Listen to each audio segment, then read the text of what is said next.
Bismillahirrahmanirrahim. Assalamualaikum warahmatullahi wabarakatuh. First of all, let me introduce myself. My name is Dini Ayasuti, or often called Dini. I'm from class BBIC. So in this video, I want to talk about complete my final segment, which will explain some brief material from the vocabulary contest course. Okay, first let me use my own language so it's easy to understand. The first is to be. Di mana to be ialah bentuk kata kerja pelengkap continuous tense atau kegiatan yang berlangsung di masa sekarang dan kalimat pasif.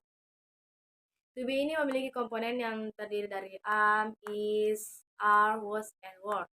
Di mana bentuk pembagiannya sendiri ialah di antaranya. Subjek I sekarang ber-to be am, sedangkan pada masa lampau menggunakan was.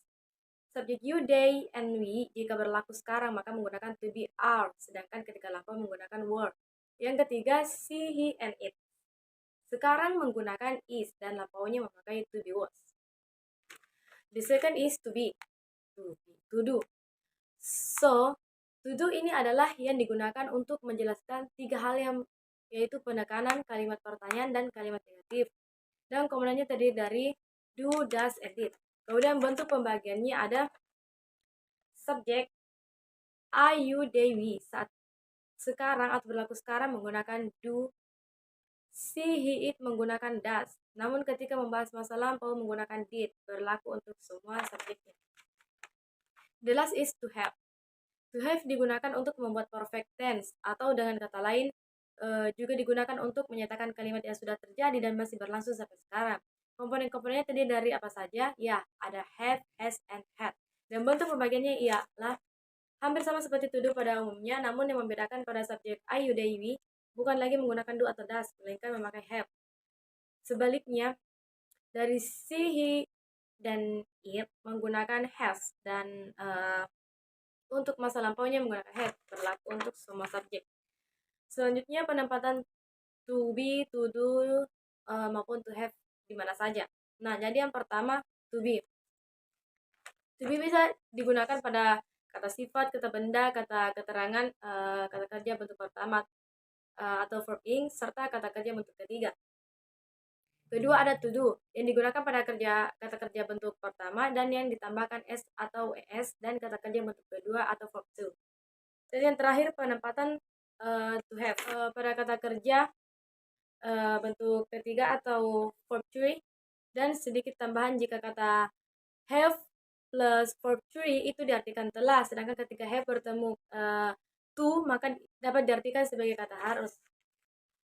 Yang terakhir adalah contoh kalimat to be, to do, and to have. Sekaligus belajar cara membuat atau membedakan kalimat aktif, negatif, maupun interrogatif. Jadi dapat kita lihat sendiri dari kertas bogel yang saya pegang, mungil maksudnya. Pertama contoh to be. Yang pertama ialah I am beautiful. Atau saya cantik. Anda cantik. Kalimat negatifnya itu cukup kita tambahkan kata not setelah to be-nya, yaitu I am not beautiful. Saya tidak cantik. Kemudian kalimat interrogatifnya yaitu cukup kita kedepankan to be-nya, kemudian subjek, kemudian objeknya, seperti am I beautiful, kurang lebih seperti ini. Nah, kemudian contoh to do. Positifnya itu she studies English, dia belajar bahasa Inggris. Negatifnya seperti biasa, cukup kita tambahkan not. She does not studies English. Kemudian interrogatifnya ialah does she studies English? Kemudian contoh to have. Positifnya itu they had sleep before she come.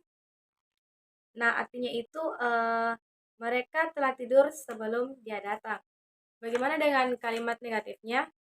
Nah, kita cukup tambahkan not seperti pada contoh kalimat to be dan to do tadi, yaitu they had not sleep before she come, atau dengan arti mereka belum tidur sebelum dia datang. Dan kalimat interrogatifnya yaitu Hey, that sleep before she come. Apakah mereka telah tidur sebelum dia datang? Nah, mungkin cukup sekian penjelasan singkat dari materi yang saya paparkan. Kurang lebihnya mohon dimaafkan. Thank you very much. Assalamualaikum warahmatullahi wabarakatuh.